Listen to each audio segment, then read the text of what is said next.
Well, we're almost done, and so now we're ready to do our awards portion of the ceremony. I want to just, before we start, I want to encourage everyone here, please, if you know someone or a project that fits these categories, feel free. You can nominate someone for those categories throughout the year, and we'll track it and process that. So I'll start by introducing Diane. I don't know why I even need to introduce her, even though she's not wearing a cape, as we have had in the past.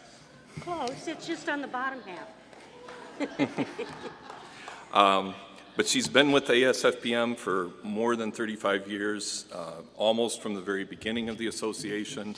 And, today is her swan song, her last days in the harness, and she sails off into the sunset. So thank you, Diane.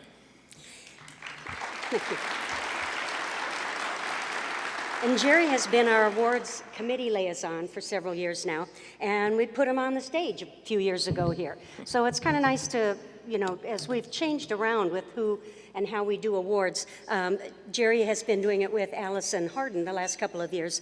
And unfortunately, Allison and her son were in a horrible car accident a few weeks ago in the hospital and surgeries and so on. And I'm not even sure when she'll get back to work. She's recovering, and ultimately they'll be okay. But we really miss having here. And as a matter of fact, oh, she is here. Wait, he's here. Oh, I think she's watching from the back of the room somewhere. Somebody's got her queued up. There she is. So at any rate, we'll miss Allison and the flair and the hue that she brings. But on the other hand, I'm kind of glad to be able to do it, because for over 30-some years, I've been behind the scenes and, sending everything out and gathering it in and all in the committee and getting the decisions and getting the plaques and all that stuff. And it really is kind of fun to bring it all to close at the end of my time with ASFPM and be able to kind of co-host the awards, because we're always so proud of all the work that's being done and being able to recognize that and share it with others. So it's a real joy to be able to do that with you all. All right. Oh, and if you're award winner today, we want to make sure, please, that after the luncheon you stay and come over to this side for photos, because those are very important for our promoting the good projects. Okay. All right. I just want to give you a brief overview of how the awards selection committee is processed. The nominations are received by ASFPM. The criteria and procedures are on the website. You can look under the awards. You can also see all of the past winners on the website. The recommendations are then made to the ASFPM board. But assisting me on the committee are Chad Berginis, Dave Carlton, Larry Larson, Michelle Mihalovich, myself, Tracy Sears, and Bill Trakamus. And I'd like to recognize them for the work that they do on helping select the awards for these people.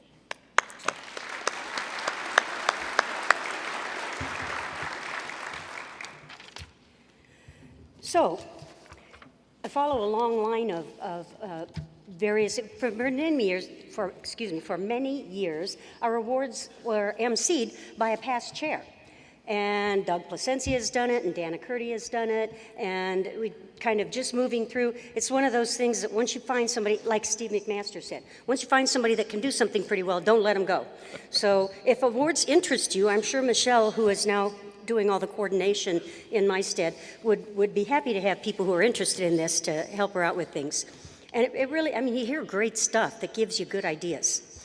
Our first award is called the Outreach/Media Award. Through the years, we start with one, you add another, and you name it after somebody, you add another, and so on. And we've now got, upwards towards a dozen. But this was really a good one to start in terms, too, of promotion. So sometimes it was for outreach, and the next year it was for media. And we started realizing there's a lot going on in all those categories, so we're going to do them separately.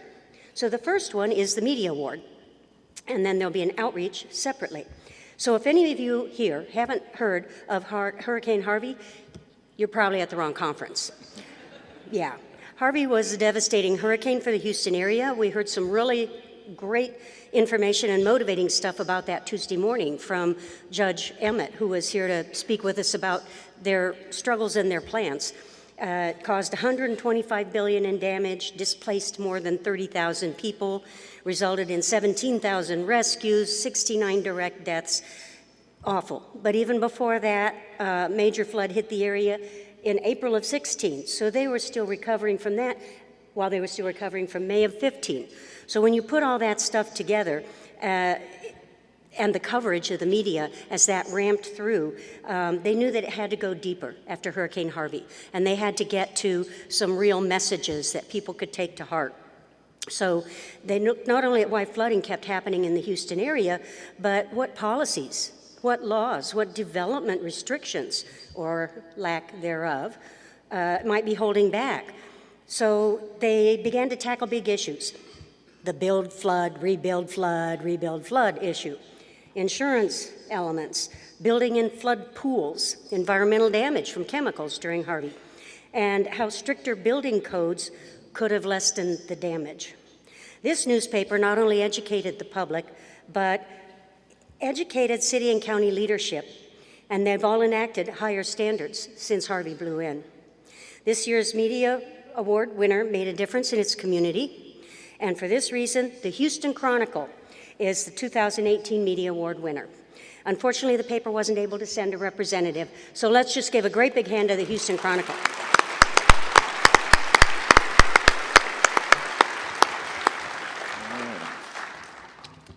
Our next award is the 2018 Outreach Award. And, you know, how cool would it be to tap Google and say, okay, Google, what are the flood conditions for Iowa City tomorrow at 5 p.m.? And how cool would it be if that calming Google voice replied, the river height near your location is 9.68 feet. There are currently no flood warnings for your area. Well, that's no longer a futuristic pipe dream, at least in Iowa, thanks to our outreach winner's new artificial intelligence algorithm called the Flood AI Alpha. University of Iowa Civil Engineering assistant professor and a team of researchers have made it possible to pass on real-time flood information.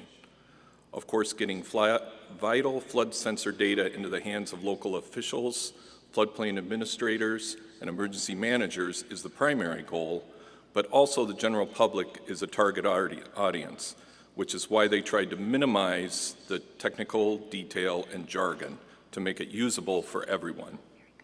The next generation Iowa Flood Information System, Flood AI, will hopefully be engaged via platforms like Skype, Facebook, Siri, Google Assistant, Google Home, Amazon Echo, and many others.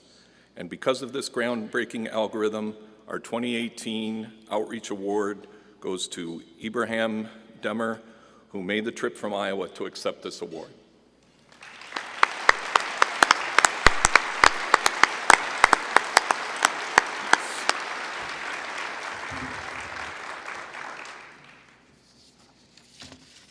Ibrahim, hello?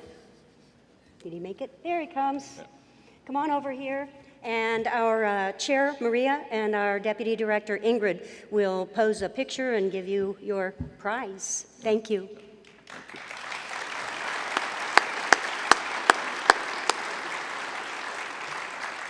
All right.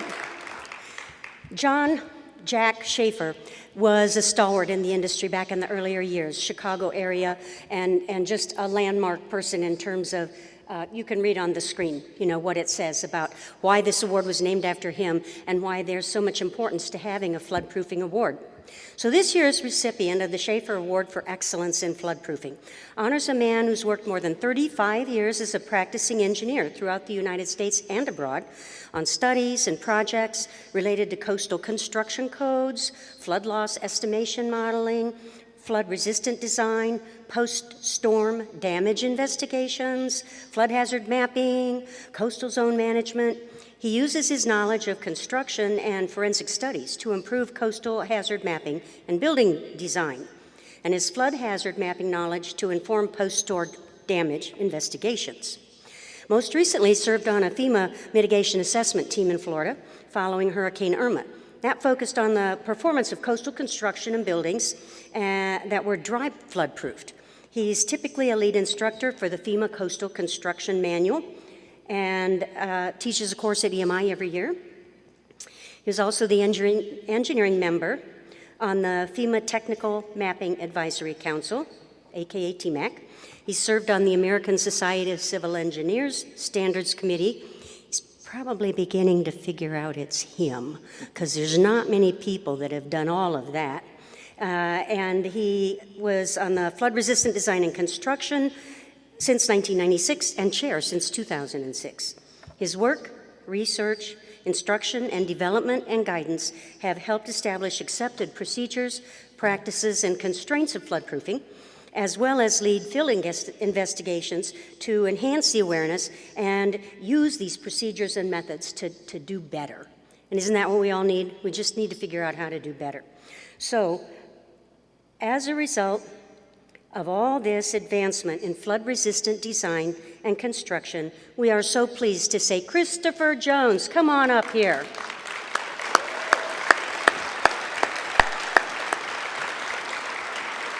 He doesn't know. It might take him a minute to get here.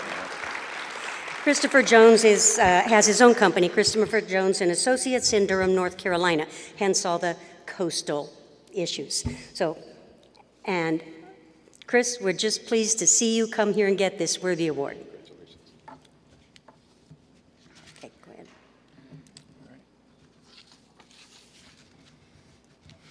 All right. Next, this is a really fun one. Again, you can read why this award is, what it is, and who it was named after, and so on. We'll just go on ahead and get to the meat of it.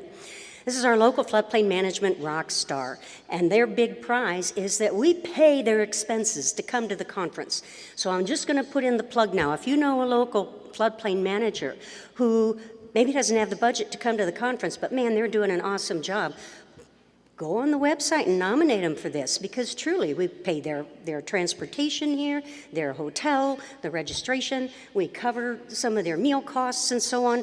It's a really big deal. And so with that, actually, you know what? Everybody who's been a past local floodplain manager of the year, stand up. If you once received that honor, there's a lot of them out there because we've been doing this for 25 years. Well, maybe some of them couldn't get here because the only way they could come was to have us pay for it. All right, so our nominee this year must not take vacations very often because he stays so blessed busy doing all the stuff he does. Because we bring him here, some people already know, so we're just going to go ahead and start out, instead of building up, just say he's from Chatham County, Georgia. He's a community rating system and floodplain administrator, and he serves as a liaison between Chatham County and the Georgia Emergency Management Agency, which I'll later refer to as GEMA. Since 1998, he's been responsible for improving the county's CRS rating from a Class 9 to a Class 5. He submitted 4 successful federal grant applications, which resulted in the mitigation of 14 repetitive flood-prone homes in Chatham County's Public Works facility. He drafted the county's first flood mitigation plan in 2001, and he also participated in community outreach activities to increase public awareness about flood risk, flood protection, and flood insurance. Did events like Earth Day, SEMA's Hurricane Conference, GIS Day, State Insurance Commissioner's Hurricane Expo held at Home Depot stores. See, there's some ideas, right? This overachieving local floodplain manager loves to speak to local schools as well on FPM policies and issues. He's been instrumental in bringing several coastal communities into the CRS system. He's co-founder of the Coastal Georgia CRS Users Group, formed in 2014. He looks for ways local communities can share CRS points, such as inventorying library publications, county warning system, contact information flyers, creating a partnership with NOAA and GEMA to add CRS language in Georgia's Hurricane Guide. He's co-founder of the Flood Insurance Basics for Realtors workshop. There's a good idea. It's a local 4-hour class that trains realtors about recent changes in flood insurance and floodplain issues. See, good idea. And so he also, that program, received our outreach award back in 2015. So, charter member of the Georgia Association of Floodplain Management, currently serving as its chair. Please, please, just fall all over Michael Blakely.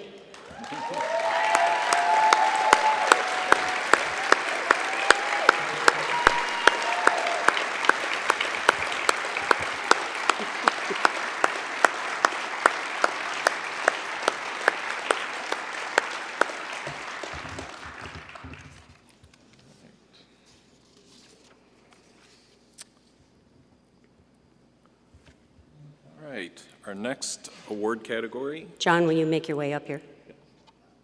is the John Ivy Certification Excellence Award. And again, the description of the award category and when it was established is on the information screen.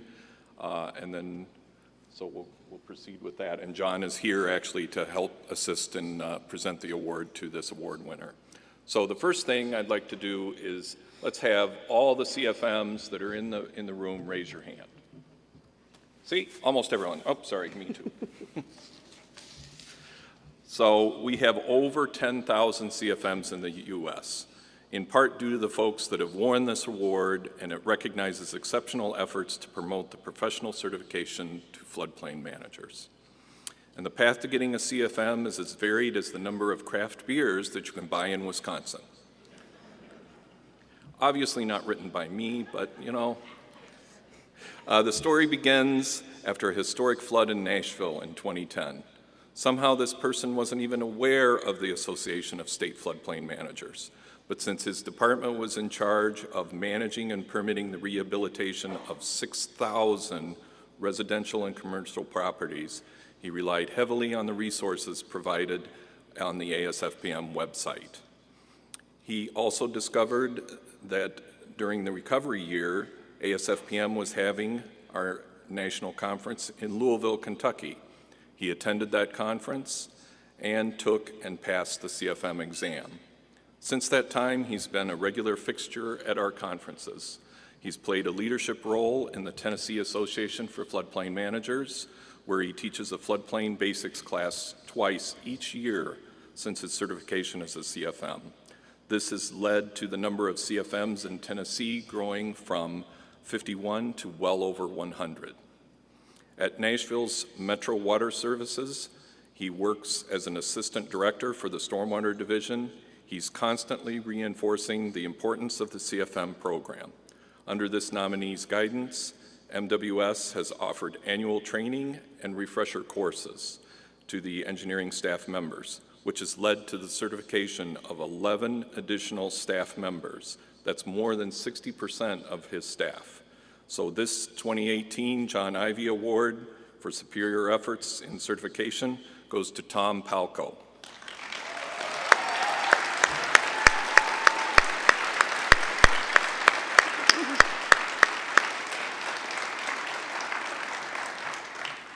It was fitting, in fact, that we have Jerry do the scripting out and announcement of this because, in fact, he took our exam in 2000. That was only the second year we did it. So Jerry's been a CFM since the beginning, essentially.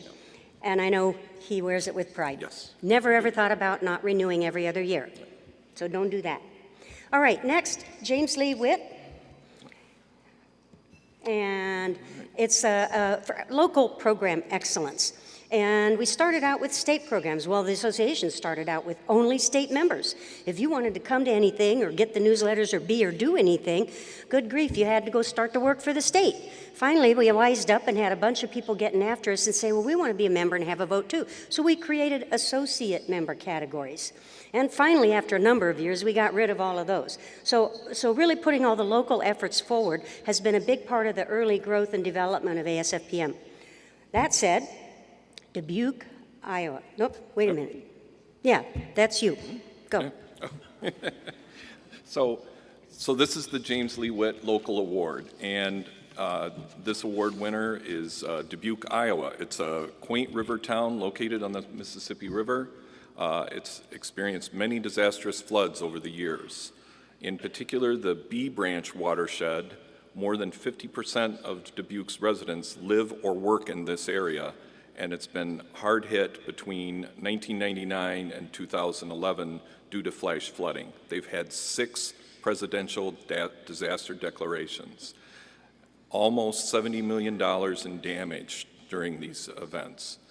Based on a 2009 FEMA study, 1,373 homes and businesses, 70 businesses that employ 1,400 people are prone to flooding in this watershed. So the city knew that something had to be done. The B Branch Watershed Flood Mitigation Project is innovative. Most communities see flooding strictly as a stormwater management issue. Let's get that water out of sight and away from the area. But that approach didn't address the entire watershed, the water quality, healthy homes, preservation of neighborhoods, and community development.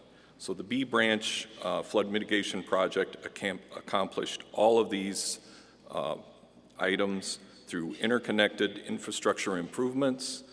It included creek restoration, permeable pavement, and stormwater capacity improvements. There was almost 1 mile of storm sewer that was daylighted of the buried creek, and it was opened up and restored and created a linear park for the residents of the area. It includes a multi-use trail, scenic overlooks, play areas with slides, an outdoor amphitheater, rest areas, bioswales, floating islands, and over 4,000 plantings along this restoration area. The project was started in 2011, and it was finished in July of 2017. Dubuque understands that it's important to think beyond traditional flooding fixes and invest in citizen-led, citizen-designed, and replicable solutions. So the citizens' engagement process led to this engagement and led to the selection of the creek alignment and project system. The local funding was provided by a stormwater utility. And again, Dubuque could have just built a concrete ditch or a massive storm sewer, but the residents and the citizens of the area really wanted something that was much more aesthetically pleasing to it. And that is why we are giving this year's ASFPM James Lee Local Award for Excellence in Floodplain Management to the City of Dubuque, and Darren Muring is the civil engineer and project manager. Come on up. There it is.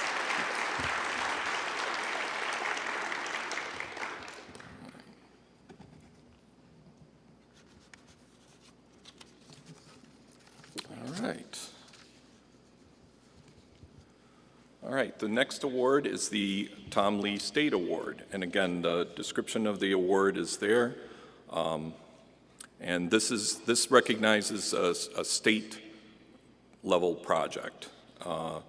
So this year's Tom Lee State Award winner, everyone knows that floods around the world have devastating impacts on lives, property, and economic prosperity. To address this, the California Central Valley Flood Protection Plan, a comprehensive and long-range flood risk management plan, was first adopted in 2012. But any great plan needs to be updated if it's to be effective. So the California Department of Water Resources prepared the 2017 CVFPP update on behalf of the Flood Protection Board for the benefit of the people of California. It was a 5-year effort built on previous planning cycles with greater focus on developing partnerships through an unprecedented stakeholder engagement process, integration with broader water resources objectives, and identifying policy issues that impede effective flood risk management. DWR partnered with the board to expand stakeholder participation, which has resulted in an open and transparent process and broad acceptance of the first update to the CVFPP. The regional flood management planning effort included 6 regions of the Central Valley and serves as a model for future water resources planning that considers the diverse interests of its constituents. In line with Governor Brown's Water Action Plan, the DWR emphasized a diverse portfolio of actions that would not only reduce flood risk, but revive severely depleted groundwater aquifers, restore wildlife habitat, and improve the capabilities of existing water storage reservoirs. It really is a truly holistic approach to floodplain management. So here to accept the Tom Lee State Award for Excellence in Floodplain Management are Solomon Miranda of the Water Supplies Evaluation Section Chief for the California Department of Water Resources, and Emma Suarez, Vice President of the California Central Valley Flood Protection Board.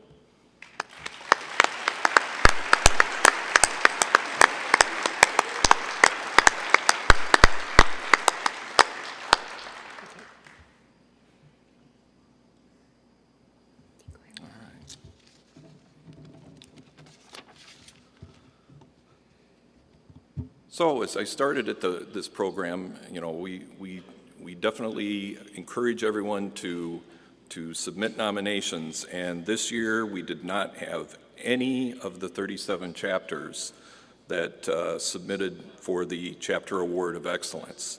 So we know you're doing great work, but you need to tell us about that. And so please take the time to nominate yourself and get into that evaluation. So.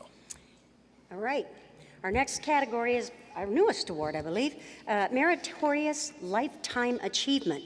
We began to realize after 30 years, some people were dropping off the face. You know, they're retiring and a lot of times put on other hats, start doing something else. But most of our awards are designed to recognize a project or a program and not necessarily a person. And there were certain categories of people that weren't eligible for any of those awards. And so this gets to that. It really says, okay, now we got to just show up that that person, their entire career has been spectacular. So we got another one this year.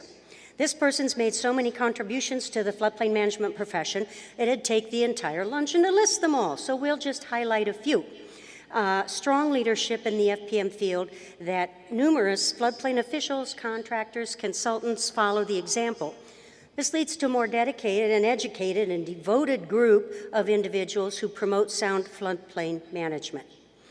Let me see, authored and co-authored numerous white papers for the advancement of floodplain management.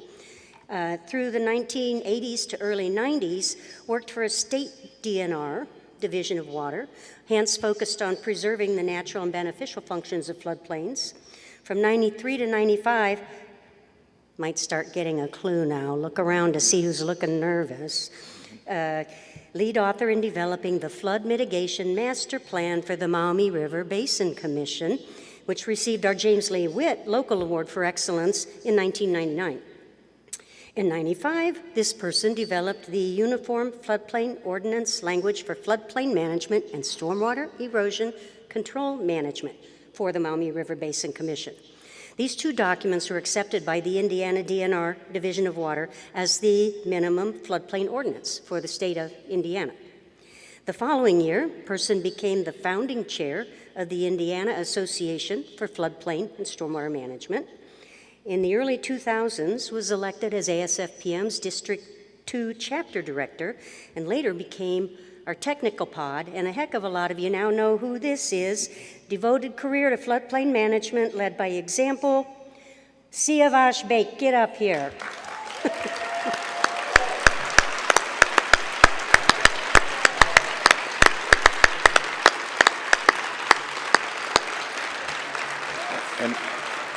And I have to say,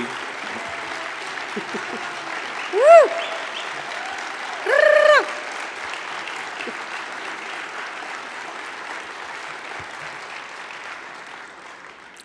I have to say, those of you that know him, you know, he's the most senior of the pod facilitators, and so they call him the Grandpa Pod.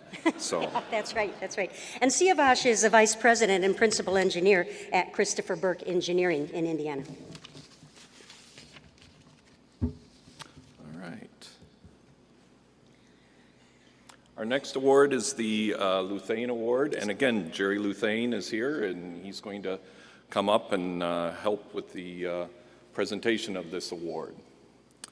And again, the detailed description is in front of you, but this is, again, the award that is given by ASFPM to an individual who is the very most important part and service to ASFPM. And this year's award winner is a tough cookie when it comes to floodplain management and the ASFPM. This person was nominated by Bill Neckenman, a past ASFPM chair. He's known this person for about 20 years, and he described her as a pusher. She is constantly pushing programs forward, helping a number of small communities enter the CRS, developing a series of 1 to 2 page floodplain development guides, and constantly pushing the state to update its model local laws. She dives deeply into state and national policy issues and develops position papers and letters to send to elected representatives. One of her greatest assets is that she has helped bring small town issues to ASFPM and advise the board on a number of policy issues. She serves as a liaison between ASFPM and state chapters in the Northeast and keeps people on their toes for good cause. She's been very active behind the scenes for ASFPM for a number of years. She not only works with the members and chapters in her district, but is active in educating legislators in her area and her representative in DC about issues important to reducing flood losses and suffering from flooding. Larry Larson described this year's Luthane winner as an example of an effective board member. We treasure her focus and follow-through and her commitment to the bigger picture to reduce flood losses in the nation. And I think that sums it up. For these reasons, this year's Jerry Luthane winner is Janet Thigpen, ASFPM's Chapter District 1 Director.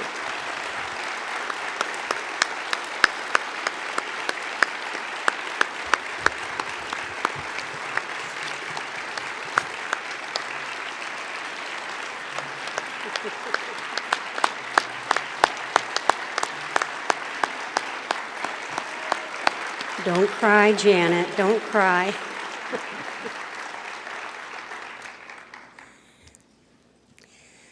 All right, last one, really, last one.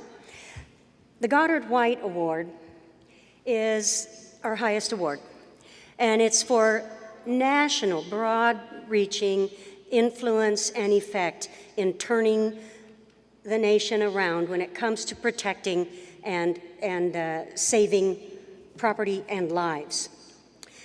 Until this individual came along, the nation's planners didn't embrace the concept of integrating natural hazards into community planning. This person's body of work does that effectively through planning guidance to this nation's planners, which not only shows them the importance of addressing hazards, but the how-to. And that's key to getting professionals to change directions and to include new approaches. He has been influential in helping 38,000 members of APA, that's the American Planning Association, understand why and how to implement activities in their day-to-day jobs that will help make their community and the nation at less risk from natural hazards.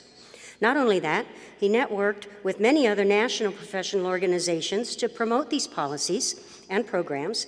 For example, he led APA's participation in the Digital Coast Partnership, which ASFPM, NOAA, NACO, and other key partners have been doing to really develop and implement and promote tools and processes to protect coastal populations.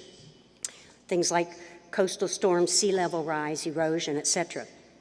And in his early retirement months, he's going to write a book on the '93 floods. His efforts have truly made a difference in the nation and vulnerable communities and populations.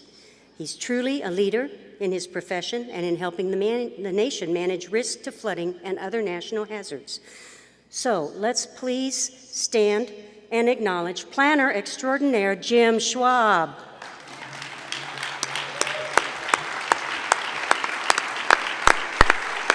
Jim, come on up here and say a few words, and then we'll get your picture in a minute.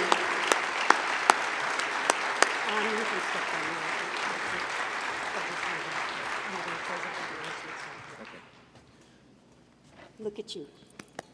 Can you talk? Congratulations. Please.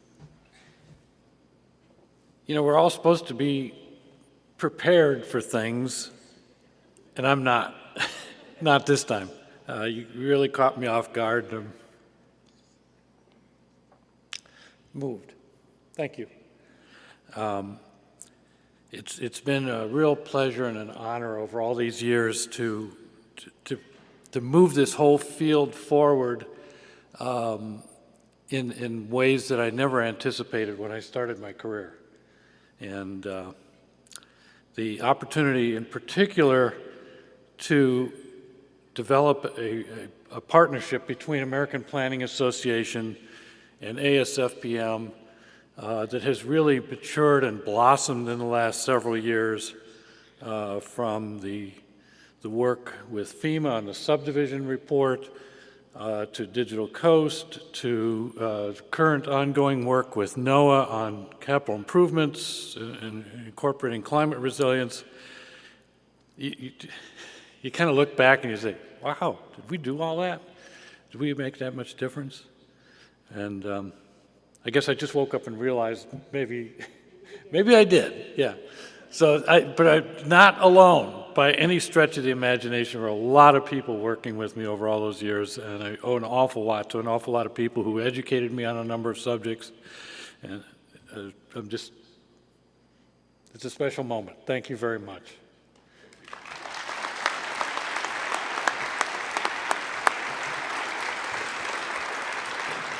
In fact, we're so sneaky that we had to drum up a project, because, I mean, Jim's retired. He can't come on the APA nickel anymore. So we drummed up a project that we had to have him here to help with. So, I mean, you got to make sure they're in the room. That's really tough sometimes. All right. All right, so we're almost done, but I want to have Doug Placencia come up. He has just one more short award for someone very special to the association. Hello. Are you going to make me cry? Am I going to make you cry? Uh-oh. We're going to do our best. I brought a hanky. So the foundation leaders chipped together because they realized that 35 years, you probably accumulate quite a bit of stuff. And so you could probably use something to help carry this off the stage as you move forward.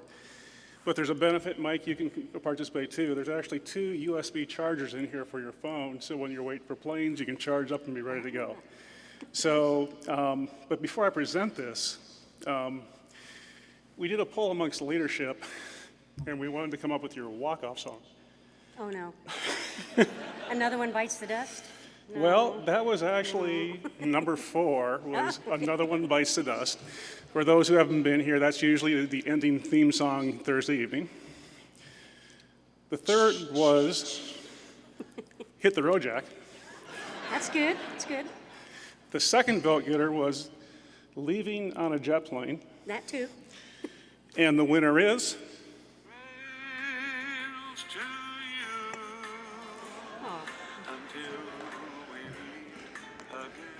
So Diane, we wish you and Mike the best in retirement. We hope you put this to good use coming to our next conference and beyond. Mm-hmm. And we love you dearly. Thank you. Thank you, thank you, thank you.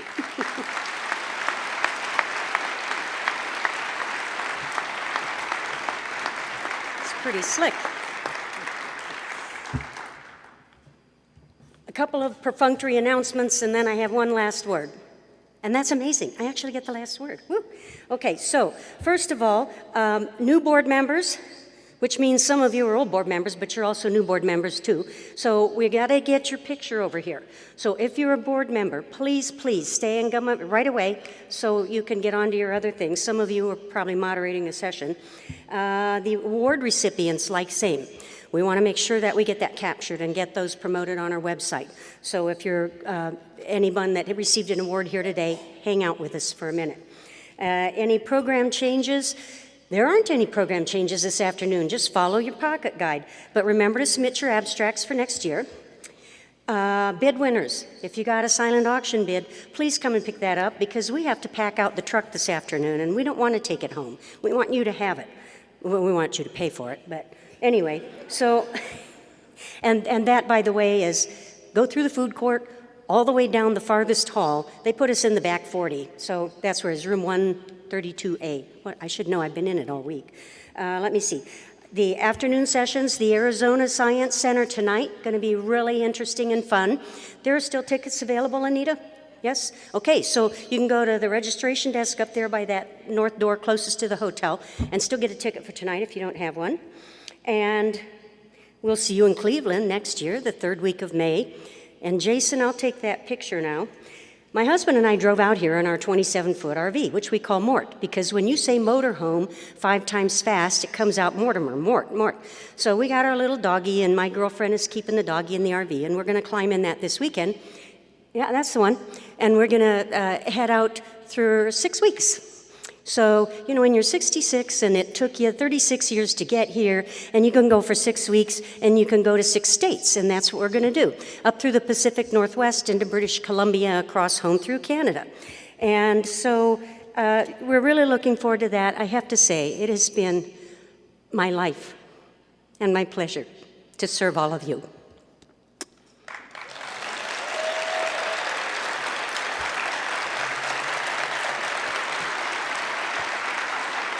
There it is. Ah.